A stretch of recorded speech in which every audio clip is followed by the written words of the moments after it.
آپ نے سنا ہوگا حضور نے سورہ رحمان کے بارے میں فرمایا ہے، سورۃ الرحمن عروس القرآن. یہ سورہ رحمان جو ہے یہ قرآن کی دلہن ہے. جیسے دلہن کو آپ خوشنما لباس پہناتے ہیں، آراستہ پیراستہ اس کو گہنے اور اس کو زیور پہناتے ہیں، تو جس طریقے سے سجاتے ہیں آپ دلہن کو، اللہ تعالیٰ نے ایک سورت قرآن مجید میں یہ ایسی رکھی ہے سورہ رحمان کہ اسے خوب سجایا ہے. اس میں الفاظ کا در و بست، اس کا اپنا ایک ڈیوائن میوزک ہے. وہ تو اللہ تعالیٰ قراء جو ہے خاص طور پر مصر کے قراء، اللہ تعالیٰ ان پر رحمت نازل فرمائے، ان کی خطاؤں سے درگزر کرے.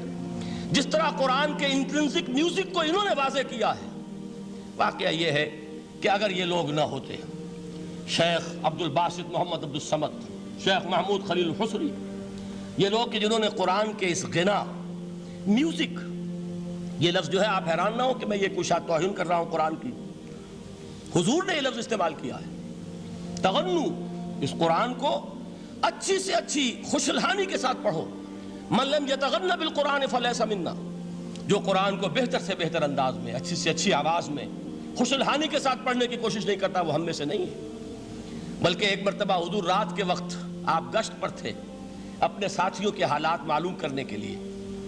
حضرت ابو موسیٰ اشعری رضی اللہ تعالیٰ عنہ ایک صحابی ہیں، ان کے گھر کے پاس سے گزر ہوا، وہ رات کو تہجد پڑھ رہے تھے، کھڑے ہوئے کیف کے عالم میں قرآن تلاوت کر رہے ہیں. حضور کو بہت پسند آئی ان کی قرات، کافی دیر تک وہاں کھڑے سنتے رہے. اب انہیں کیا پتا کون سن رہا ہے. بالکل اسی طرح سمجھ لیجئے ایک بات یاد آئی ہے. حضور فرماتے ہیں کہ جس طرح کان لگا کر اللہ قرآن کو سنتا ہے، کسی چیز کو نہیں سنتا. ہمیں نظر نہیں آتا نا، ہمیں معلوم نہیں، ہم قرآن پڑھ رہے ہیں تو سننے والا کون ہے؟ سب سے زیادہ کان لگا کر خود اللہ. یہاں اس لیے مجھے یاد آیا کہ ابو موسیٰ اشعری کو کیا پتا تھا کہ کون سن رہا ہے. وہ اپنی کیفیت میں نماز میں تہجد میں قرآن کی تلاوت کر رہے تھے، اور ظاہر بات ہے ان کے گھر ایکڑوں میں بنے ہوئے نہیں تھے، ایک ایک کمرہ، ایک ایک کوئی حجرہ، ایسے ہی تو گھر تھے نا صحابہ کے. لہذا حضور پاس سے گزرے، آواز آئی، کافی دیر سنتے رہے. اس کے بعد آپ تشریف لے گئے، صبح فجر میں ملاقات ہوئی تو حضور نے تحسین کے انداز میں فرمایا، یا ابا موسیٰ انک قد اوتیت مزمارا من مزامیر آل داؤد. اے ابو موسیٰ، تمہیں تو آل داؤد کے سازوں میں سے ایک ساز اللہ نے عطا فرما دیا ہے. جس طرح حضرت داؤد، لہن داؤدی مشہور ہے کہ جب وہ پچھلے پہر رات کو حمد کے ترانے الاپتے تھے، قرآن میں ہے کہ پرندے شامل ہو جاتے تھے ساتھ، اور پہاڑ وجد میں آتے تھے، پہاڑ بھی ان کے ساتھ شریک ہوتے تھے. تو جس طرح کا اللہ نے ان کو لہن عطا فرمایا تھا، حضور نے تحسین کے انداز میں فرمایا ہے ابو موسیٰ اشعری، اللہ نے تمہیں بھی آل داؤد کے سازوں میں سے ایک ساز عطا فرمایا. بہرحال قرآن مجید کا جو یہ میوزک ہے، قرآن کے الفاظ کا جو حسن ہے، جہاں تک حسن معنوی ہے وہ تو ہر لفظ میں ہے، لیکن یہ حسن ظاہری، حسن صوتی، حسن لفظی، یہ اپنے کلائمیکس پر آپ کو نظر آئے گا سورہ رحمان میں.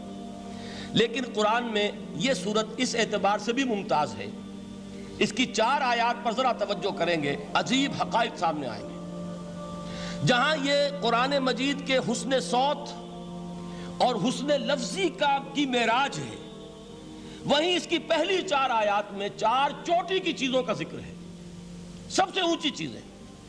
پہلی آیت کیا ہے؟ الرحمن. ایک آیت ہو گئی. رحمان کیا ہے؟ اللہ کا نام ہے. کبھی آپ نے غور کیا اللہ کے ناموں میں سب سے پیارا نام کون سا ہوگا؟ رحمان. کیوں؟ اس کا مادہ کیا ہے؟ رحمت. ہمیں سب سے بڑھ کر جس چیز کی ضرورت ہے وہ کیا ہے؟ رحمت خداوندی. نام اچھی طرح سن لیجئے اس حضور کے قول کو. حضور فرماتے کوئی شخص جنت میں مجرد اپنے عمل کی بنیاد پر داخل نہیں ہو سکے گا جب تک کہ رحمت خداوندی دستگیری نہ کرے. کسی صحابی نے بڑی ہمت اور جرأت کا ثبوت دیا کہ پوچھ لیا، کیا حضور آپ بھی؟ جب آپ نے فرمایا کوئی شخص داخل نہیں ہو سکتا جنت میں محض اپنے عمل کی بنیاد پر جب تک کہ رحمت خداوندی جو ہے وہ دستگیری نہ فرمائے. پوچھا گیا کیا آپ بھی؟ آپ نے فرمایا ہاں میں بھی. آپ انداز کیجئے کہ اگر محمد الرسول اللہ بھی رحمت خداوندی کے ضرورت مند ہوں تو تاب دیگراں چے رسد، ہماری تو سب سے بڑی ضرورت رحمت خداوندی ہے. اب یہ رحمت جو ہے قرآن مجید میں اللہ تعالیٰ کی یہ شان 2 الفاظ کے ذریعے سے آتی ہے، رحیم اور رحمان. اور کوئی مادہ نہیں ہے جس سے 2 نام بنتے ہوں اللہ کے. لیکن یہ مادہ ہے واحد رحمت کا کہ جس سے رحمان بھی ہے رحیم بھی ہے۔ رحیم صفت مشبہ ہے، رحمت دائم ہو جائے گی، مستقل ہوگی تو رحیم کہیں گے، اور رحمان اس میں رحمت کی ہے وہ شان ہے کہ جیسے ٹھاٹھے مارتا ہوا سمندر ہو، ہیجان کی کیفیت، طوفانی کیفیت، رحمت خداوندی کا طوفانی جوش، وہ ہے رحمان۔ آپ تو رہتے اس علاقے میں ہیں، آپ کو معلوم ہے عرب اگر بھوکا مرا جا رہا ہو تو کیا کہے گا؟ انا جوعان۔ پیاسا مرا جا رہا ہو انا عطشان۔ بہت غضبناک ہوگا غضبان، غضبان آصفہ قرآن میں آیا ہے، بہت غضبناک۔ رحمان جس کی رحمت جو ہے جوش میں ہے، ٹھاٹھے مارتے ہوئے سمندر کے مانند۔ تو یہ اللہ تعالیٰ کے ناموں میں سب سے پیارا نام۔ اب آگے چلیے، الرحمن علم القرآن، رحمان نے قرآن سکھایا۔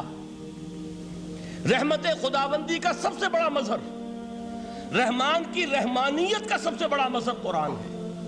ان میں جو منطقی ربط ہے اس کو سمجھتے جائیے۔ اچھا آپ یہ سوچئے، جو علم بھی انسان کو حاصل ہوا وہ کس نے دیا؟